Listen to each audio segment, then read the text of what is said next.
my name is Zdorovtsov. I'm a Community Development Field Specialist with SDSU Extension. Thank you for watching today's podcast on utilizing raised beds. We'll discuss why you could consider using raised beds and what benefits they may have. You may not have to use raised beds for your garden space, but for many projects they are preferred. Many simply like the way they look. They have a clean appearance, or they feel that they're easier to garden over. You don't have to bend over. There's a number of reasons why you might consider using them, and we'll get to that in a moment. But also consider that installing and maintaining raised beds will likely cost you more money than simply gardening in the ground. The installation process can be a little bit more intimidating, and they'll require more effort than simply tilling ground each year. Keep in mind that they also drain faster, so they could dry out more quickly, and you'll have to water them more frequently. Some of the reasons, though, that you might consider utilizing raised beds for your school or youth garden project. They are great when you're dealing with children. They have distinguished paths and growing areas. So the treading issues that you often see in a ground garden are not there. The kids can't walk into the beds like they can in a flat ground garden. Having raised beds increases accessibility for people utilizing wheelchairs or the elderly, someone that may want to sit while they're gardening because they have back troubles. If your soil at your site is contaminated, for lead, for example, maybe you're on the site of an old building or an old facility and there's possible contaminants in that soil, you can use a raised bed on that same site, but you bring in new soil media so the toxins are not a concern there. You'd want to do at least a 6 to 8 inch raised bed to avoid issues with soil contamination. It may be really hard to know if you do have soil contamination. You can't just send in a bag of soil and say, test it for all contaminants. Really, you have to somewhat know what you're looking for or request a specific test, because each test will cost a bit of money.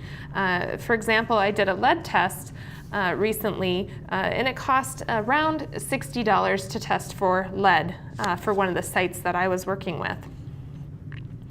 There is a list of soil testing labs available on iGrow.org under the Gardens section. So if you do need information on soil testing, please visit the website to learn more.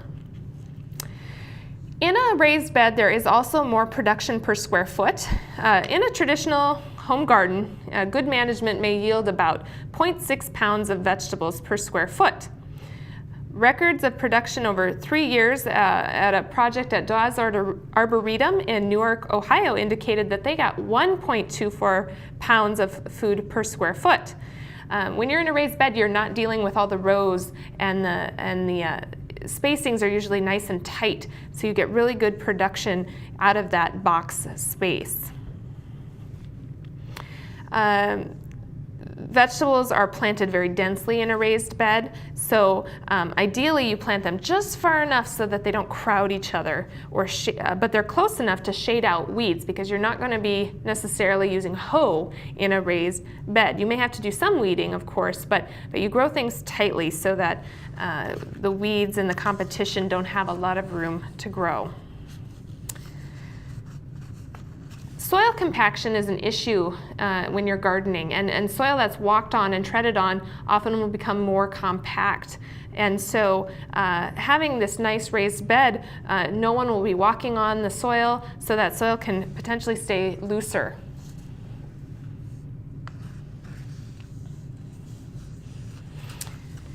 Why would you use a raised bed at your garden space besides the benefits we talked about? Well, if you have a site that has extremely heavy clay soil, or a soil with very high pH, and we do have locations in South Dakota with high pH, you may find that you'll have a more successful project in a raised bed. One of the school gardens that I worked with in Sioux Falls, Lowell Elementary, they don't have any green space. They pretty much were solid asphalt and playground all over the property. And so the raised bed allowed them to put gardens on a site that really had no soil for an in-ground garden. Raised beds will allow the soil temperatures to typically warm up faster in the spring and in the fall. So you'll be able to garden a little bit earlier and a little bit later. The other thing is that in a raised bed, you have a setup that could work really well for season extension. You have this wooden frame that you could put hoops over that would allow you to do some season extension by putting cloths over the top of these to protect and extend the growing season once frost becomes an issue.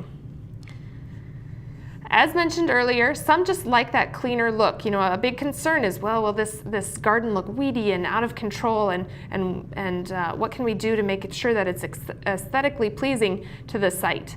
So a raised bed can really make it look appealing.